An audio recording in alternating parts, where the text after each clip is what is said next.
नमस्कार दोस्तों, कैसे हैं आप सभी।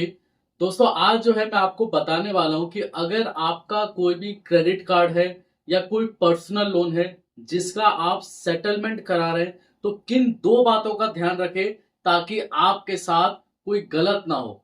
ये जो है मैं आपको अपना पर्सनल एक्सपीरियंस शेयर कर रहा हूं और वही आपको सही जानकारी दे सकता है जो अभी इस ट्रबल से गुजर चुका हो या जो है उसके साथ ये सारी चीजें जो है बीत चुकी हो। जैसे अभी आज आप प्रॉब्लम में हैं, तो किन बातों का आप ध्यान रखें ताकि और प्रॉब्लम में आप ना आ जाए।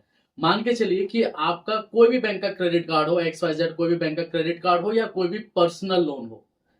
अगर आपका क्रेडिट कार्ड का आउटस्टैंडिंग मान के चलिए 1 लाख रुपए का है या 2 लाख रुपए का है या मल्टीपल आपके क्रेडिट कार्ड है जिसके आउटस्टैंडिंग अलग अलग है, मान के चलिए किसी में 1 लाख है, किसी में 50,000 है, और किसी एक बैंक ने आपको बोला ठीक है हम सेटलमेंट करने के लिए एग्री हैं, तो ये बातें आप ध्यान रख लेना, नहीं तो बाद में आपको दिक्कत होगा। सबसे पहले कि जब भी आप किसी भी बैंक का क्रेडिट कार्ड का सेटलमेंट कराते हैं तो एक सेटलमेंट लेटर ले लेना। अब ये सेटलमेंट लेटर ऐसे ही नहीं कि आपको किसी ने व्हाट्सएप पे भेज दिया या कोई घर पे आके देने आ गया, आपको ऐसे नहीं है। आप अपने मेल आईडी पे आप अपने मेल आईडी पे वो सेटलमेंट लेटर लीजिए। और वो सेटलमेंट लेटर कैसा होता है इसके ऊपर मैं ऑलरेडी 2-3 वीडियोस बना चुका हूं। और इस तरीके का एक सेटलमेंट लेटर होता है जो उस मेल पे अटैच्ड होता है।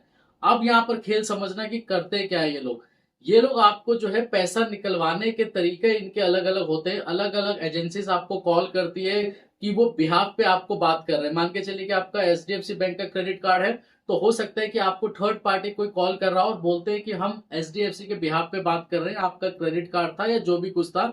और वो लोग क्या करते हैं, पैतरा अपनाते हैं कि किस तरीके से आपके जेब से पैसा निकाला जाए। अब मान के चलिए कि आप सेटलमेंट कराने के लिए कुछ पैसा रखा है, तो वो लोग जानबूझकर आपको झूठ बोलेंगे कि हाँ हम सेटलमेंट करने के लिए एग्री है वर्बल पे। और आप क्या करते हैं कि चलो कोई किसी को भेज दीजिए या मैं ऑनलाइन आपको पे कर देता हूँ या आपने बैंक में जाके डिपॉजिट करा दिया।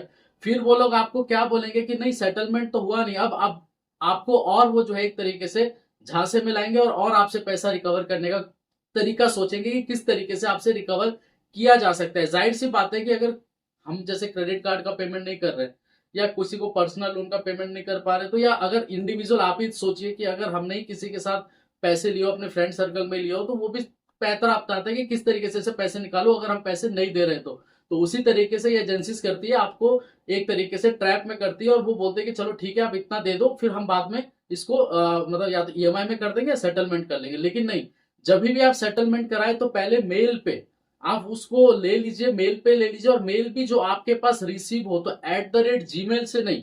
अब मान के चलिए कि आपका HDFC का क्रेडिट कार्ड है या SBI का या किसी भी अदर बैंक का है, तो जब भी आपके पास सेटलमेंट लेटर मेल पे लीजिए और मेल आईडी आप देख लेना जो जिस मेल आईडी से मेल आ रहा है। ऐसा ना हो कि @gmail से मेल आ जाए और आपने पेमेंट कर दिया। तो काफी बार ये लोग ना आपको ट्रैप करते हैं। तो सबसे पहले गलती आपको ये नहीं करनी है कि कोई भी वर्बल बातों पे विश्वास नहीं करना है। अपने पर्सनल मेल आईडी पे मेल लेना है, सेटलमेंट लेटर लेना है।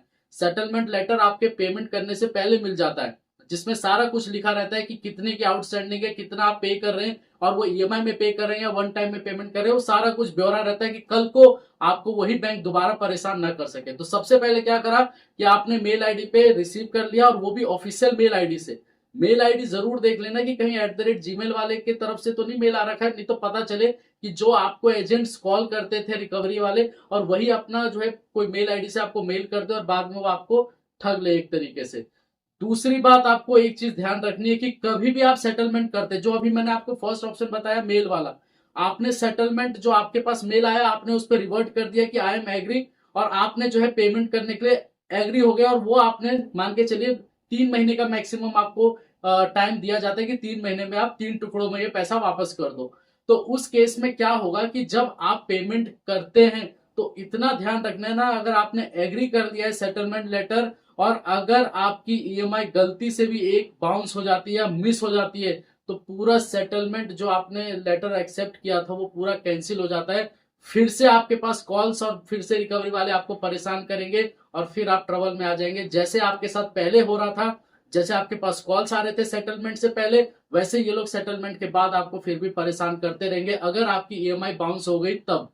अगर आपने टाइमली पेमेंट कर दिया तो कोई इशू नहीं है। आप भले टाइम से पहले तीनों EMI एक बार में पे कर दिया, कोई दिक्कत नहीं है। आप टाइम से पहले पे कर दोगे कोई दिक्कत नहीं, लेकिन जहां एक बार बाउंस हुआ तो वो आपको ये बोल देंगे कि नहीं ये सेटलमेंट हुआ ही नहीं। अब जो आपने ईएमआई मान के चलो, आपने एक ईएमआई पे कर दिया या दो ईएमआई पे कर दिया, तीसरा आपसे मिस हो गया या तीसरा बाउंस हो गया, तो उस केस में जो दो आपने पे किया होगा तो वो लोग जो है उसको कंसीडर ही नहीं करेंगे। वो बोलेंगे कि जो आपका आउटस्टैंडिंग था उसमें जो है इसको माइनस करेंगे या एडजस्ट करेंगे। तो इसलिए जो है इन दो बातों का आप ध्यान रख लेना कि अगर आप सेटलमेंट करवाते हैं अपने क्रेडिट कार्ड का या पर्सनल लोन का, तो आप सबसे पहले मेल पे अपना सेटलमेंट लेटर लो। सेटलमेंट लेटर कैसा होता है वो वीडियो मैंने बना रखा है, लिंक जो है डिस्क्रिप्शन में भी है, या मेरे चैनल पे विजिट कर लेना, हर तरीके का वीडियो आपको मिल जाएगा। सेटलमेंट लेटर पहले ध्यान से पढ़ो, देखो और उसको समझो कि उसमें जो बातें लिखी गई है एक्यूरेट है कि नहीं, जो आपकी कन्वर्सेशन हुई है कॉल पे।